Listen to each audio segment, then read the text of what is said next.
इलाज में लापरवाही के कारण जो मौत हुई है, जो सजा बलात्कारी को मिले वही सजा इलाज में लापरवाही करने वालों के मिले। अगर हॉस्पिटल में संसाधन नहीं है तो इसकी जिम्मेदारी मंगल पांडे को लो। मंगल पांडे को बर्खास्त करे, 302 का केस उस पर चलाए। कल हॉस्पिटल कर्मी हम लोग के साथ भी दुर्व्यवहार किया, घंटों हमारे प्रदेश अध्यक्ष को दौड़ाते रहे जी, हमें दौड़ाते रहे, मेरी विधायिका को दौड़ाते रहे, महिला अध्यक्ष को दौड़ाते रहे। नमस्कार, लाइव बिहार देख रहे हैं आप। आपके साथ मैं स्नेहा गुप्ता।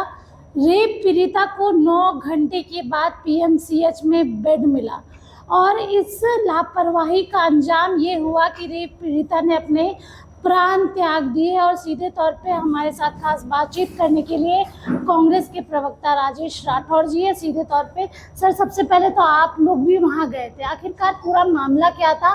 क्योंकि कुछ वीडियोस भी सोशल मीडिया पर तेजी से वायरल हो रहे हैं आपके और राजेश राम जी के डॉक्टर से बहस करते हुए।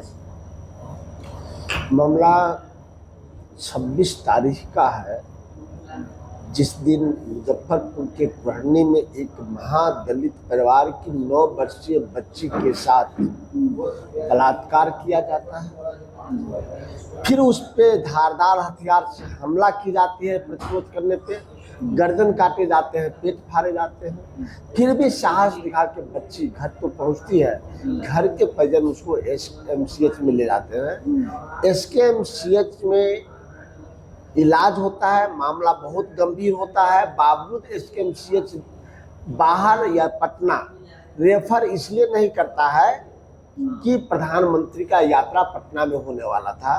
प्रधानमंत्री के यात्रा के कारण उस बच्चे की जान गई, मैं इसलिए कह रहा हूँ। अंततः स्थिति को गंभीर देखते हुए महिला कांग्रेस की अध्यक्षता परसों मुजफ्फरपुर गई, पीड़िता से हॉस्पिटल में मिली, हालात गंभीर थी। फिर उन्होंने जिला अधिकारी से मिला, जिला अधिकारी को एक एप्लीकेशन दिया कि इस बच्ची को बेहतर इलाज के लिए बाहर भेजा जाए। फिर उसको रेफर किया गया पटना एम्स। पटना एम्स ने कहा कि चूंकि यह मामला गायनिक का भी है, सर्जरी का भी है, ईएनटी का भी है, ईएनटी के डॉक्टर हमारा छुट्टी पे है, इसलिए हम एडमिट नहीं कर सकते, पीएमसीएच जाइए। पीएमसीएच गया, 4 घंटे तक कभी टाटा वार्ड, कभी इमरजेंसी वार्ड, कभी हथुआ वार्ड में घुमाते फिराते रह गए। अंततः कांग्रेस अध्यक्ष राजेश राम जी, महिला कांग्रेस अध्यक्षा डॉक्टर सरबत जहां फातिमा जी, विधायिका प्रतिमा दास जी, पूर्व अध्यक्ष महिला कांग्रेस अमिताभ भूषण जी, मैं तथा अन्य सैकड़ों कांग्रेस जन वहां पहुंचे। बहुत जद्दोजहद के बाद हम लोग 1-1.5 घंटा जद्दोजहद किए तो उस बच्ची को एडमिशन तो मिला, लेकिन तब भी बेड नहीं दिया गया। कागजों में खाना पूर्ति कर ली गई, रात को बेड मिला। सुबह पता चला कि इलाज में लापरवाही के कारण उस बच्ची की जान चली गई। राजेश जी, बड़ा सवाल ये भी है कि पीएमसीएच को लेकर हमेशा सवाल उठता है। कहते हैं बिहार का नहीं, एशिया का सबसे बेहतरीन अस्पताल बनाया जा रहा है, पर ऐसा अस्पताल जहां बेड नहीं मिल रहा, पेशेंट को एडमिट नहीं किया जा रहा, वो भी रेप पीड़िता। आप लोग इसको कैसे देखते हैं और क्या कुछ आप लोग चाह रहे हैं सरकार से? जो देश और राज्य की जनता चाह रही है, एक तो स्वास्थ्य व्यवस्था चरमरा चुकी है, ये प्रमाण आप लोगों ने भी देखा।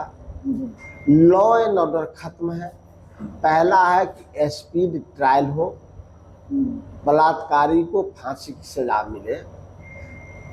इलाज में लापरवाही के कारण जो मौत हुई है, जो सजा बलात्कारी को मिले वही सजा इलाज में लापरवाही करने वालों के मिले। अगर हॉस्पिटल में संसाधन नहीं है तो इसकी जिम्मेदारी मंगल पांडे को लो। मंगल पांडे को बर्खास्त करे, 302 का केस उस पर चलाए। और जिम्मेदारी मुख्यमंत्री भी ले, क्योंकि लगातार मुख्यमंत्री के राज में इस प्रकार के बच्चों के साथ घटनाएं घट रही हैं और मुख्यमंत्री टुकुर टुकुर देखते हैं और हंसी ठिठोला करते रहते हैं।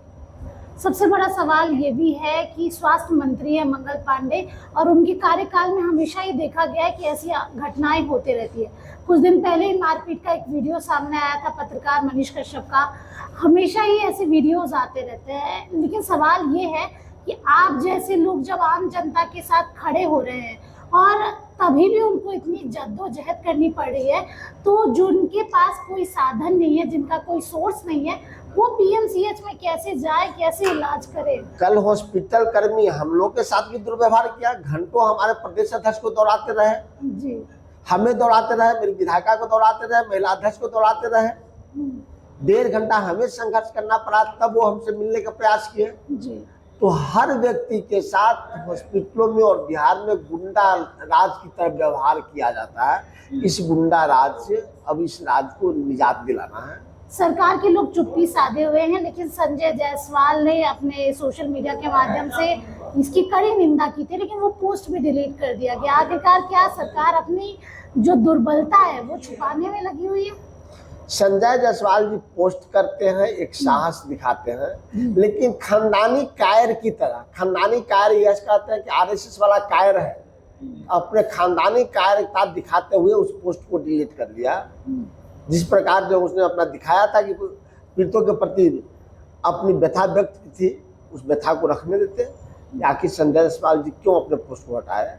अपने पार्टी को डिफेंड कर रहे हैं, उस बच्ची को बचाने का प्रयास कर रहे थे।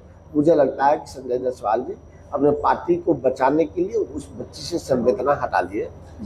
चलिए देखिए, सीधे तौर पे जिस तरीके से पीएमसीएच का मामला हमेशा ही तूल पकड़ता है, कभी मारपीट का वीडियो सामने आता है तो कभी पेशेंट को बेड ही नहीं मिलता। कहा जा रहा है कि एशिया का सबसे बड़ा अस्पताल पटना के पीएमसीएच को कहते हैं, लेकिन क्या फायदा ऐसे अस्पताल का जब एक रेप पीड़िता का इलाज ना हो सके और वो अपनी जान गंवा दे। आप बने रहिए हमारे साथ, तब तक के लिए बहुत बहुत शुक्रिया।